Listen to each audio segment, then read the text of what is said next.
আজকে যে কয়েকটি বিষয়ে আলোচনার জন্য রাখা হয়েছে, তারপরে 1 নম্বর ছিল ডিলিমিটেশন। আমাদের কনস্টিটিউন্সিগুলোতে সীমানা নির্ধারণের যে আইনটি, এটা আমাদের সংবিধানের 119-এ এ ব্যাপারে উল্লেখ করা হয়েছে এবং এখানে ক খ গ গ আর অনেকগুলো সাবসেকশন এখানে আছে। মৌলিক যে বিষয়টা আজকে হয়েছে সেটা হচ্ছে ডিলিমিটেশনের জন্য আগে নির্বাচন কমিশনেই একান্তভাবে এই কাজটি করত। এখানে স্বচ্ছতার জন্যে একটু পরিবর্তন আসছে, যে একটা স্পেশালাইজড কমিটি হবে, সেই কমিটি নির্বাচন কমিশনকে সহযোগিতা করবে, সুপারিশ করবে। এটাকে 2 ভাগে ভাগ করা হয়েছে। প্রথম হচ্ছে এইবার যে নির্বাচনটি হবে, ইমিডিয়েট যে ইলেকশন, ত্রয়োদশ ইলেকশন, এই ইলেকশনের জন্য আমাদের বা কমিশনের প্রস্তাবনা ছিল যে একটা বিশেষজ্ঞ কমিটি করবে ইলেকশন কমিশনের আওতায় অধীনে।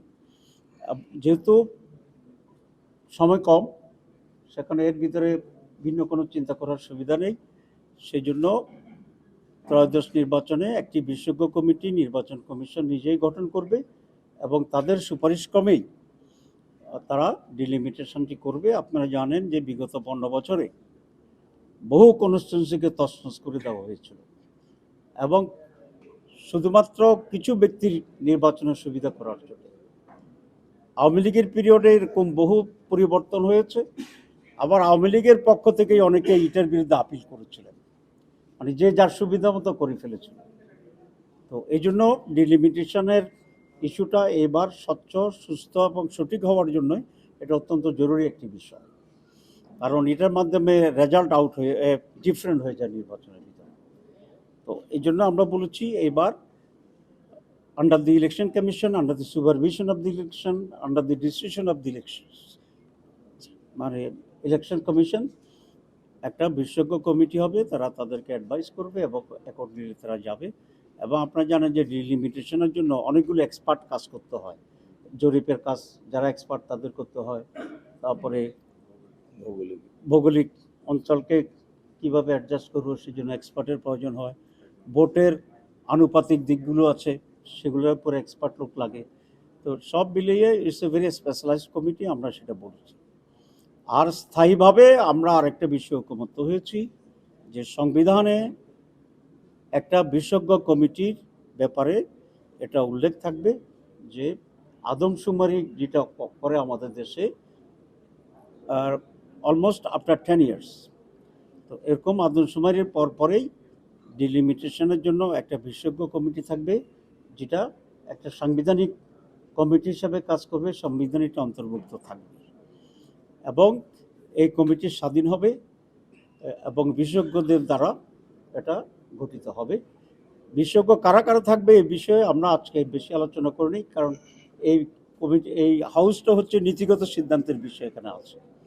তো এটা খুবই একটা ইম্পর্টেন্ট ডিসিশন আজকে আমরা নিয়েছি পার্মানেন্টলি, যে আদমশুমারির পরেই ডিলিমিটেশন হয় এবং সেই জন্য এটা নির্বাচন কমিশনের বাইরে ইন্ডিপেন্ডেন্ট একটি কমিটি গঠন করা হবে। কমিশন প্রস্তাব করেছিল এটার নাম হবে কমিশন নামের শেষে, এ নিয়ে অনেকে আপত্তি করেছেন। তো সেক্ষেত্রে এটা কমিটি, কমিশনের জায়গায় শব্দটা কমিটি দিয়েই আমরা সকলে ঐকমত্য হয়েছিলাম। এখানে জামাত ইসলামী বাংলাদেশ কমিশনের যে প্রস্তাব ছিল সাংবিধানিক কমিটি এবং কমিশন, এটাতে আমরা একমত ছিলাম, কিন্তু বিএনপির পক্ষ থেকে এটাকে সংবিধানের সংযোজন করার ব্যাপারে তারা দ্বিমত পোষণ করেছিল। তারা একটা আইনের মাধ্যমে এটা করার জন্য বলেছিলেন আন্ডার দ্য ইলেকশন কমিশন।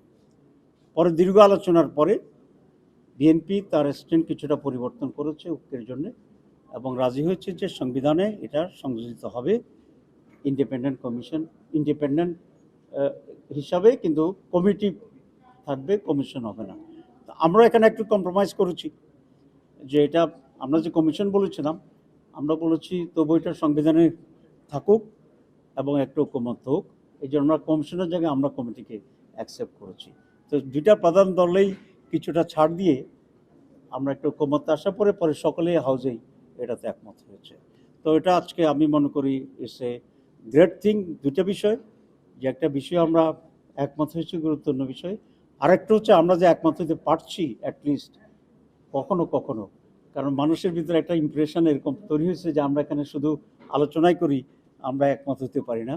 তা আজকে যে একমত হইতেছি এটা আমি মনে করি গ্রেট।